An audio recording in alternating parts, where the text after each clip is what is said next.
वक्त हमारे साथ मुंबई से अंकुर, और क्या अहम बातें उस प्रेस कॉन्फ्रेंस से निकल कर आई?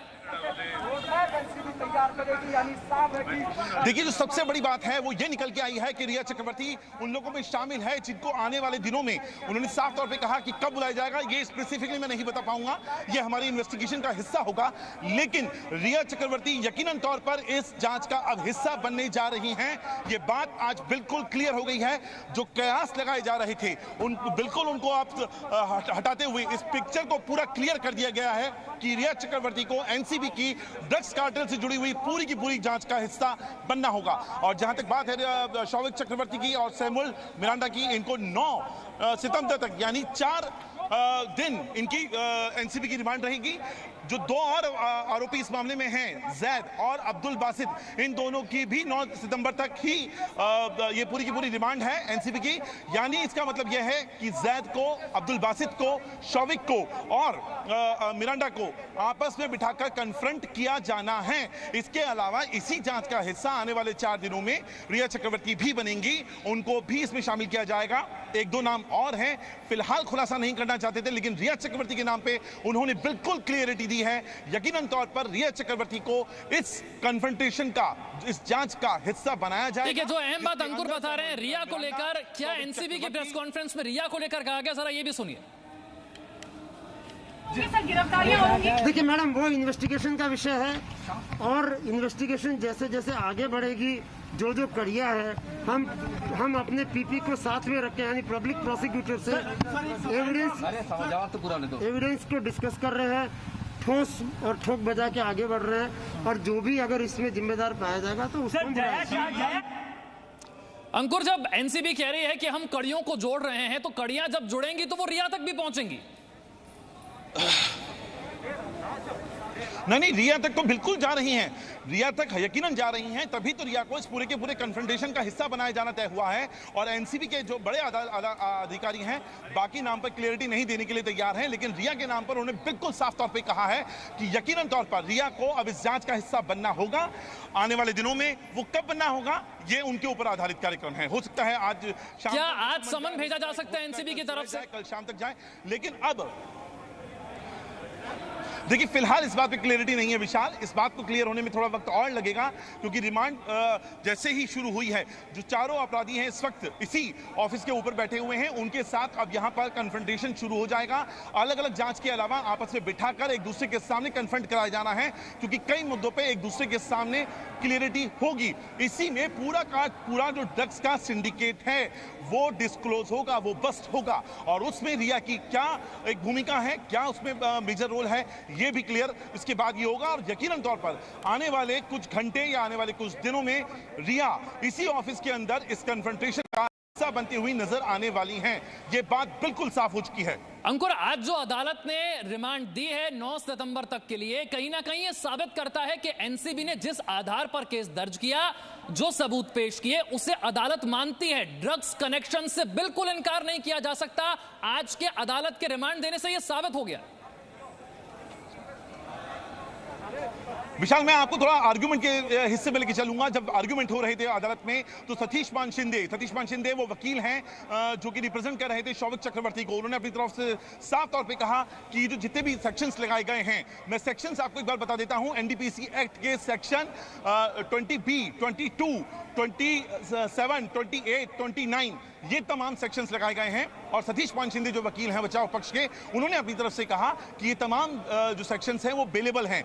दूसरा, उन्होंने कहा कि जितने भी जो अभी तक की जांच हुई है कल से लेके आज तक की, उसमें शौविक चक्रवर्ती अपना पूरा कंट्रीब्यूशन, पूरा सपोर्ट इन्वेस्टिगेटिव एजेंसीज को दे रहे हैं और वो आगे भी देंगे। तीसरा पॉइंट उन्होंने कहा कि किसी भी तरह का कोई भी ड्रग सीजर अभी तक इस मामले में नहीं हुआ है, इसीलिए इनको रिमांड में नहीं भेजा जाए। लेकिन जो स्पेशल पीपी हैं उन्होंने अपनी तरफ से साफ कर दिया है कि जितने भी जो पहले 2 आरोपी हमने पकड़े गए, जिनका नाम जैद है और अब्दुल बासित हैं, उनके सामने बिठाकर इन दोनों आरोपियों को, ठीक है, सैमुअल मिरांडा को, एक बार अब तक की सारी बड़ी खबरें जरा दर्शकों को फिर से बता देते हैं। कल गिरफ्तारी हुई थी शौविक और सैमुअल की, आज उन्हें अदालत में पेश किया गया। एनसीबी की तरफ से 7 दिन की रिमांड मांगी गई थी, लेकिन 4 दिन की रिमांड अदालत की तरफ से दी गई है। यानी कि सैमुअल और शौविक अब 9 सितंबर तक एनसीबी की हिरासत में है। इसके अलावा जैद और अब्दुल बासित ये जो हैं ये 9 सितंबर तक के लिए एनसीबी की रिमांड पर हैं। कैजान इब्राहिम ये 14 दिन की न्यायिक हिरासत में है। एनसीबी ड्रग्स रैकेट में अब शौविक और सैमुअल से पूछताछ करेगी। और ये जो हिरासत है ये अहम क्यों है? आरोपियों को आमने सामने बैठाकर पूछताछ की जाएगी ताकि सच सामने आ सके। रिया को समन भेजा जाएगा, कब बुलाया जाएगा इसे लेकर बहुत ज्यादा साफ एनसीबी की प्रेस कॉन्फ्रेंस में नहीं कहा गया है। अभी सारी जानकारियां साझा नहीं कर सकते हैं ये एनसीबी ने कहा, लेकिन अदालत ने जिस तरह से एनसीबी को 4 दिन की हिरासत दी है ये कहीं ना कहीं साबित करता है कि जिस आधार पर एनसीबी ने केस दर्ज किया, जो सबूत पेश किए, उन्हें नकारा नहीं जा सकता। ड्रग्स कनेक्शन को नकारा नहीं जा सकता है। एनसीबी को फोन चैट के जरिए वो तमाम सबूत मिले। वो चैट मेरी जो इशारा करती थी कि ड्रग्स लिए जा रहे हैं, ड्रग्स का सेवन किया जा रहा है, ड्रग्स को आगे सप्लाई किया जा रहा है, यही आशंका पहले से जताई जा रही थी। और अब एनसीबी ने इसे अदालत में भी रखा। 9 सितंबर के लिए हिरासत हासिल की है।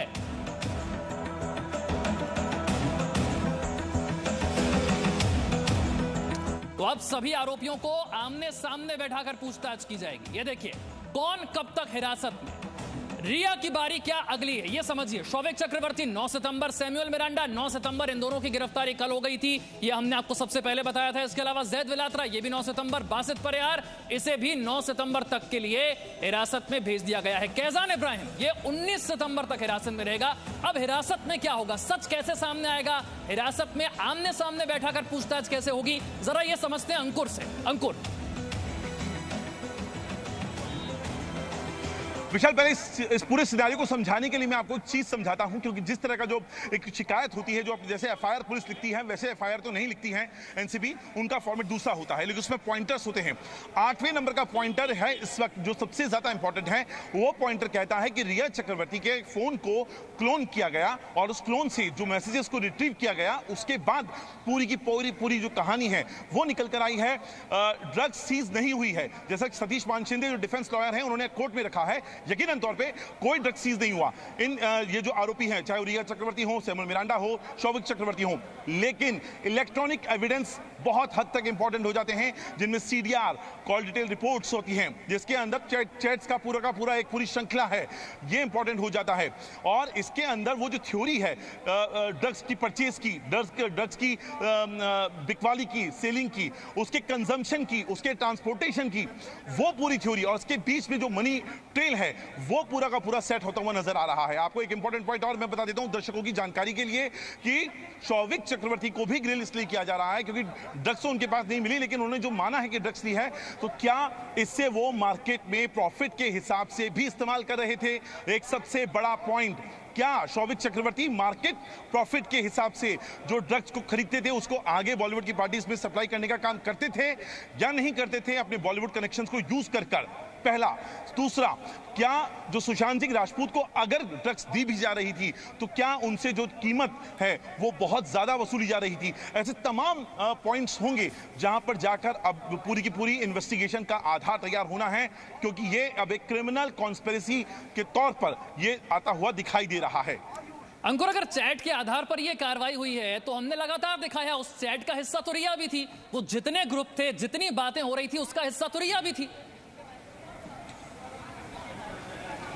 देखिए रिया का डायरेक्ट ना जैद से या अब्दुल बासित से या जो मल्होत्रा नाम का कैरेक्टर है या राज नाम का जो कैरेक्टर है, करमजीत नाम का जो कैरेक्टर है, उससे कोई डायरेक्ट संपर्क नहीं था। उसके लिए रिया ने बाकायदा शौविक का इस्तेमाल किया, सैमुअल मिरांडा का इस्तेमाल किया। ये लोग अपने कॉन्टेक्ट को यूज कर चाहे वो वीड होती थी, चाहे वो हैश या बड, ब्लू बेरी या पिंक ब्लूबेरी कुश या पिंक कुश, इस तरह की जो अलग अलग ड्रग्स होती थी उनको मंगवाया करती थी। और यहां पर इसीलिए पहली कड़ी के तौर पर शौविक को और जो मिरांडा है, सैमुअल मिरांडा, उससे पहले जैद को और बासित को, उसके बाद शौविक चक्रवर्ती को और सैमुअल मिरांडा को, और अब तीसरी कड़ी के तौर पर यहां पर रिया को जुड़ा हुआ देखा जा सकता है। देखिए, एक बार फिर से समझने की कोशिश करते हैं। अंकुर लगातार हमारे साथ हैं। अब से थोड़ी देर पहले एनसीबी ने प्रेस कॉन्फ्रेंस की है, जानकारी दी है 9 सितंबर तक के लिए अब शौविक और सैमुअल मिरांडा जो है वो एनसीबी की हिरासत में है। कल जब उनकी गिरफ्तारी हुई थी सबसे पहले जी न्यूज ने आपको यह खबर बताई थी। तो जो बड़ी खबर है वो क्या है, ड्रग्स रैकेट में बड़ी मछली की तलाश है, ये एनसीबी की प्रेस कॉन्फ्रेंस में कहा गया। अब ये बड़ी मछली कौन है, यह सबसे बड़ा सवाल है। ड्रग्स रैकेट में बड़ी मछली की तलाश, जरा अंकुर से समझते हैं। अंकुर, आपके सामने ये प्रेस कॉन्फ्रेंस हुई, इस प्रेस कॉन्फ्रेंस में एक लाइन जो कही गई बहुत अहम है कि बड़ी मछली की तलाश है। कौन है ये बड़ी मछली? Narcotics Control Bureau is the national agency, the uppermost layer, uppermost drug law enforcement agency for drugs. Okay, we look at international connections and interstate connections. Normally, we look at international and interstate connections. We look for the big fish. Normally, this is not part of our mandate, but now that we are getting information, we will not shirk our responsibility. We will take it to its logical conclusion. तो ये दो बातें अंकुर यहां पर कही गई। एक तो हम इंटरस्टेट गैंग के बारे में जांच कर रहे हैं, इसकी जानकारी निकाल रहे हैं, और ड्रग्स रैकेट में हमें बड़ी मछली की तलाश है। ये दो वाक्य, इनकी अहमियत बहुत ज्यादा है। तो सवाल ये कि बड़ी मछली कौन है? मैं आपके पहले सवाल का जवाब देना चाहता हूं विशाल। जो इंटरस्टेट कनेक्शन की बात आ रही है तो ये आ रही है कि गौरव आर्या नाम का जो शख्स था, जो नॉर्थ गोवा में एक बहुत बड़ा नामी गिरामी उसका ये ड्रग्स से जुड़ा हुआ पेडलिंग को लेकर पूरा साम्राज्य है, वहां से लेकर महाराष्ट्र के मुंबई तक कैसे कैसे ड्रग्स का पूरा नेटवर्क काम करता है, ये पूरा सिंडिकेट क्या क्या है, इसमें कौन कौन जुड़ा हुआ है इस कार्टेल के अंदर, वो सब खंगाला जाना बाकी है। जो दूसरी बात कर रहे हैं बड़ी मछली, यानी वो बॉलीवुड हस्तियां या वो सोशलाइट्स हस्तियां जो कि एंड ऑफ द डे इसके एंड यूजर बनते हैं, जो कंजम्पशन करते हैं ड्रग्स का बॉलीवुड की पार्टीज में, तो बड़ी मछलियों से तात्पर्य वो है। और जो आप शौविक है या फिर मिरांडा है, ये बीच की कड़ियां हो गई हैं। जो बीच के सप्लायर चेन जो हो जाती है उसके अंदर हमने लगातार नाम देखे हैं। जैद का नाम हमने देखा है, इससे पहले अब्बास का नाम देखा है, करण का नाम देखा है, या फिर कैजान नाम का जो इब्राहिम नाम का जो लड़का है उसका नाम देखा है। ये सप्लायर चेन में आ जाते हैं। तो ऐसे एक पूरा सिंडिकेट होता है, और जिसको इस वक्त बस्ट करने के लिए 4 दिन की जो एनसीबी की कस्टडी मिली है उसके अंदर यकीनन तौर पर कई सारे बड़े नाम, कई सारी सप्लाई चेन इस ड्रग कार्टेल से जुड़ी हुई खुलती हुई नजर आएंगी। एक बार फिर से अंकुर मैं चाहूंगा कि हमारे दर्शकों को समझाए कि एनसीबी ने जब जांच शुरू की, वहां से लेकर सुशांत सिंह राजपूत के केस में ड्रग्स कनेक्शन सामने कैसे आया, अदालत जाकर 9 सितंबर तक के लिए हिरासत हासिल करना, यह रास्ता कैसे तय किया एनसीबी ने, ये कड़ियां कैसे जोड़ी? देखिए, आप सबसे पहले इसकी शुरुआत होती है 25 अगस्त से। 25 अगस्त को पहली बार जी न्यूज़ ने अपने दर्शकों को दिखाया था वो तमाम चैट्स जिसके अंदर बाकायदा ड्रग्स के खरीद फरोख्त के बारे में बात हो रही है। इसके अंदर एक चैट होता है जो सैमुअल मिरांडा बात कर रहा होता है रिया चक्रवर्ती के साथ, जिसमें वो बाकायदा कहता है कि स्टफ खत्म हो गया है, क्या मैं शौविक चक्रवर्ती के दोस्त से बात करूं, हम वहां से ले सकते हैं, हाँ लेकिन वहां पर हैश और बड मिलेगा, इस तरह के चैट आते हैं। इसके अलावा गौरव आर्या जो कि गोवा में रहने वाला शख्स है, उसका अपना एक बहुत बड़ा कार्टेल है मुंबई में, महाराष्ट्र में और गोवा में, जो इंटरस्टेट कनेक्शन की बात अभी थोड़ी देर पहले एनसीबी के अधिकारी कर रहे हैं। तो उसके साथ रिया चक्रवर्ती की एक चैट है जिसमें कहा जाता है एमडी का टर्मिनोलॉजी यूज होता है। इसके अलावा 28 अगस्त को जो चैट आती है वो अलग अलग नाम उसके अंदर आता है, उसमें आनंदी का नाम आता है, उसमें आयुष का नाम सामने आता है, सैमुअल मिरांडा अगेन वो कैरेक्टर है जिसका नाम सामने आता है, रिया चक्रवर्ती, शौविक चक्रवर्ती, ये वो तमाम नाम हैं जिनके बीच में चैट हो रही होती है। अलग अलग चैट हैं, और ये जो चैट हैं इसके अंदर अलग अलग जो ड्रग्स हैं, जो अलग अलग किस्म होती हैं, उनके बारे में बात हो रही होती है। 2 सितंबर को एक नया चैट सामने आता है जिसमें शौविक चक्रवर्ती अपने दोस्त के साथ बात कर रहे होते हैं, और उसके अंदर वो राज कमरजीत, इसके अलावा जैद जो इस वक्त एनसीबी की हिरासत में है, बासित, और एक और कैरेक्टर है सूर्यदीप मल्होत्रा, इन तमाम लोगों का नाम ले रहा होता है रेफरेंस में कि कहां से कौन सी ड्रग्स मिल सकती है। 3 तारीख को एक और चैट सामने आता है जो रिया चक्रवर्ती के और शौविक चक्रवर्ती के बीच में है, जिसमें 5 ग्राम की जो ड्रग्स है वो लेके आने के लिए बात होती है, जिसके अंदर 20 डोबीज का मतलब होता है ज्वाइंट, यानी सिगरेट के अंदर ड्रग्स की अलग अलग फॉर्म जो होती है उनको मिलाकर मिक्स करके उसको इस्तेमाल किया जाना, वो बन सकती है। तो ये चैट का जो पूरा एक पुलिंदा निकल कर आया है, ये तो वो पुलिंदा है जो मीडिया के पास है, लेकिन इसके इतर जाकर भी बहुत अहम सबूत इस वक्त एनसीबी के पास हैं जिनको डिस्क्लोज नहीं किया गया है। और वो ये जो तमाम कैरेक्टर हम नाम ले रहे हैं, चाहे वो शौविक चक्रवर्ती हो, रिया चक्रवर्ती हो, सैमुअल मिरांडा हो, या जो दूसरे नाम अभी सामने आने वाले हैं, चाहे वो बॉलीवुड हस्तियों से जुड़े हुए नाम हो। बिल्कुल, तो एनसीबी यहां तक कैसे पहुंची, जांच में कड़ियां कैसे जुड़ी, ये आपको अंकुर ने बताया। कैसे सुशांत में बना जांच का चक्रव्यूह, समझिए। आर्थिक एंगल से जांच की गई ईडी की तरफ से, जिसमें से ड्रग्स चैट का खुलासा हुआ, ये लगातार हमने आपको बताया। इसके बाद बारी सीबीआई की आती है, क्राइम के एंगल से जांच की गई, आरोपियों से पूछताछ की गई। 3 एजेंसियां इस वक्त जांच कर रही हैं, सीबीआई, ईडी और देखिए अब क्या है, narcotics control bureau. Drugs angle से जांच की गई, मुखबिरों से बड़ी जानकारी हाथ लगी और आप देख रहे हैं उसका परिणाम क्या है। आज अदालत से हिरासत मिली है। ड्रग्स एंगल से जांच, सबूत जुटाए गए और फिर एक्शन लिया गया। 9 सितंबर तक के लिए एनसीबी की हिरासत में है अब शोविक और सैमुअल मिरांडा। इन्हें आमने सामने बैठाकर पूछताछ की जाएगी। Presenting B News app available on Google Play and App Store. Download it now.